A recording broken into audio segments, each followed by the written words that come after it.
welcome back to another Supernatural Scotland podcast. I am your host, Mark. Now, in the heart of Scotland, where ancient stones stand as silent witnesses to centuries of sorrow and secrets, there are places where the veil between worlds grows thin. Places where the whispers of the past echo through the present, and where the unseen lingers waiting. Tonight we delve into such places where death and legend intertwine, and where the very air vibrates with the unseen. Tonight we will visit locations where the dead have refused to leave, and we will hear the sound of the death omen. We will walk among the silent stones of Dundee's old Howff, where the city's history is etched in every weathered grave. We will explore the shadowed closes of Stirling's old town, where the past casts long, chilling shadows, and we will listen for the mournful wail of the Caoineag, a sound that heralds the coming of death.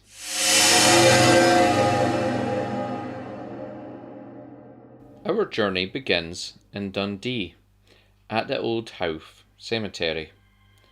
Its story begins in 1564, when Mary, Queen of Scots, granted the land for use as a burial ground.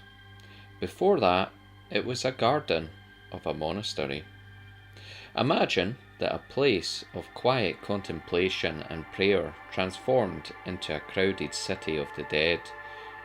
Over the centuries, it became the final resting place for countless citizens of Dundee, a testament to the city's tumultuous history. Tradespeople would meet here, hence the name Howff, meaning meeting place, but it's the sheer density of the burials, especially during the outbreaks of the plague and cholera, that has given rise to so many chilling tales.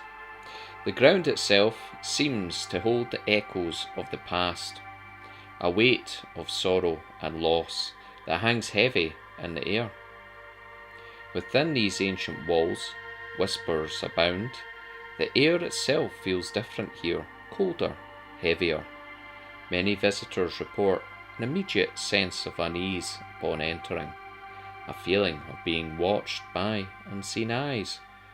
It's as if the very stones are aware of your presence. One of the most persistent stories centres around a woman, often described as being dressed in black or grey, who is seen wandering the paths at dusk. Her face is always averted, turned away from the observer, and her presence is accompanied by an overwhelming sense of sadness and grief. Some say she is searching for a lost child, others that she died of a broken heart and is forever doomed to walk the cemetery. Then there are sounds. The wind whispers through the ancient gravestones, carrying with it not only the sounds of the city, but also something else, something unsettling. Faint cries, barely audible, as if carried on the breeze from another time. The rustling of grass, as if something is moving through the long grass where no one is there. Footsteps on the stone paths, echoing when no living soul is nearby. The old gravestones themselves seem to bear witness to the passage of time and the suffering of those who lie beneath. Many are worn and weathered, their inscriptions faded and illegible. Yet they stand as silent reminders of lives lived and lost. It's not uncommon for visitors to feel a strange pull towards certain graves, an inexplicable sense of connection to the person buried there. The cholera epidemics of the 19th century left a particularly dark mark on the Howff mass graves, hastily dug, filled with the bodies of those who succumbed to the disease. It's said that the energy of the suffering, the fear and the pain lingers still. Some claim to have seen shadowy figures huddled near these mass graves, or to have heard the faint sounds of coughing and weeping. The atmosphere of the Howff is one of profound melancholy. It's a place where the past feels close, where the veil between worlds seems thin. Whether you believe in ghosts or not, there's no denying the powerful sense of history and loss that permeates this ancient burial ground. It's a place that leaves a lasting impression, a reminder that fragility of life and the enduring power of memory.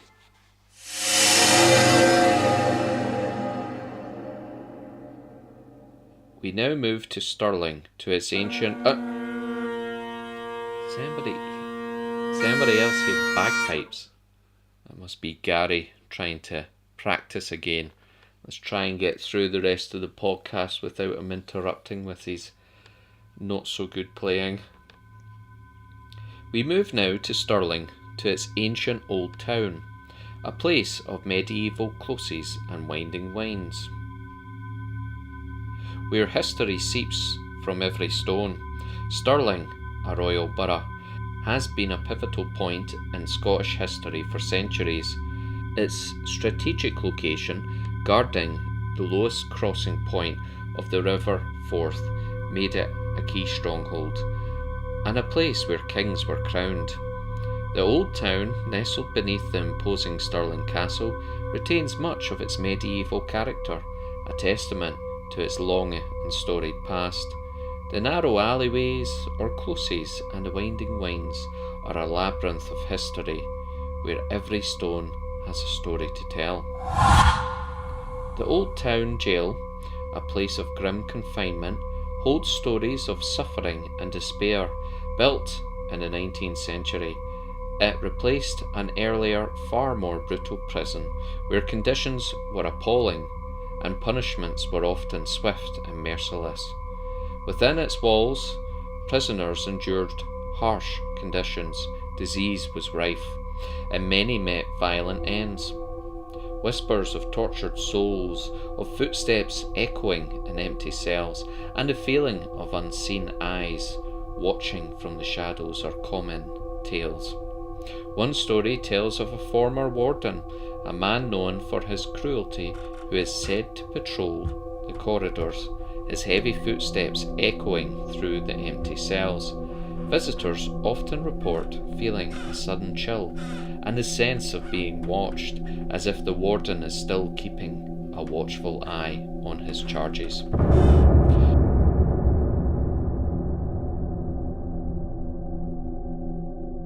The closes and wynds of Stirling are also rife with ghostly tales. These narrow alleyways, often shrouded in shadow, were once the homes of town's poorest residents, and many tragic events took place within their walls.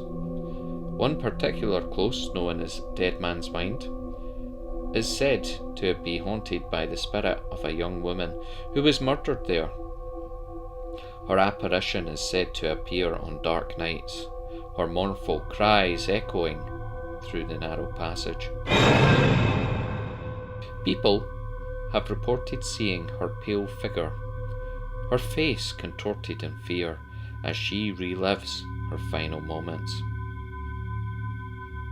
The old Stirling Bridge, a vital crossing point, has witnessed countless battles and journeys. It has seen armies march and traders pass, but it has also been the scene of many tragic deaths. The Battle of Stirling Bridge in 1297 saw William Wallace lead the Scots to victory against the English, but the battle was bloody and many lives were lost. It is said that on the anniversary of the battle, the sounds of marching feet, the clash of steel, and the cries of the fallen can be heard echoing across the bridge. Some have even reported seeing ghostly figures, their forms obscured by the mist, as they relive the battle.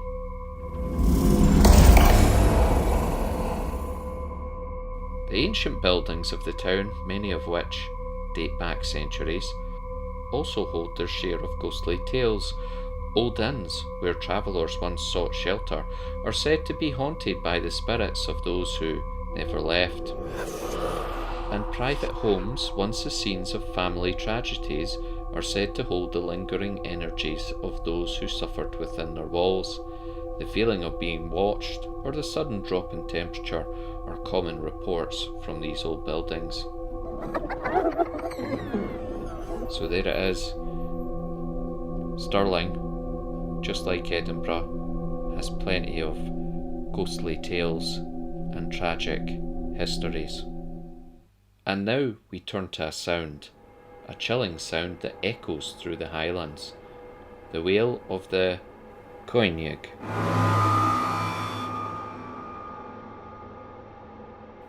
A death omen, a mournful cry that signals the passing of a soul. She is described as a woman with long flowing hair and a pale face, her wailing a sound that chills the very bone. She is a figure deeply rooted in Scottish folklore, a harbinger of death and sorrow. Her cry is a lament, a sorrowful song that echoes through the glens, a warning of impending loss. Some say she is linked to a specific family or clan, her wail a herald of their doom. Others say she lingers near places of death, such as battlefields or burial grounds, her mournful cry a constant reminder of mortality. The sound of her wail is said to be unmistakable and once heard impossible to forget. It is said to be a sound that chills the blood and fills the heart with dread. And so we leave these places of shadow and sorrow, these echoes of lives long past, but remember, listener, that the stories we've told, they are not confined to those ancient stones and shadowed closes.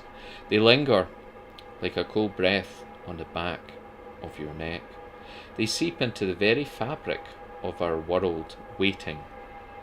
The whispers of the Howff, the shadows of Stirling, the mournful wail of the Caoineag. And they are not just tales, they are warnings. Reminders that the veil between worlds is thin, and that the dead are not always silent. They watch, they wait, they remember. And as you return to your own world, to your own quiet spaces, consider this. What echoes linger there? What shadows stir in the corners of your room? What sounds do you ignore, telling yourself it's just the wind, just the house settling? Perhaps you're wrong. Perhaps the whispers are real. Perhaps the shadows are watching you. Perhaps the sound you hear, just at the edge of hearing, is not the wind at all. Perhaps it is the Caoineag calling your name. Goodbye for now.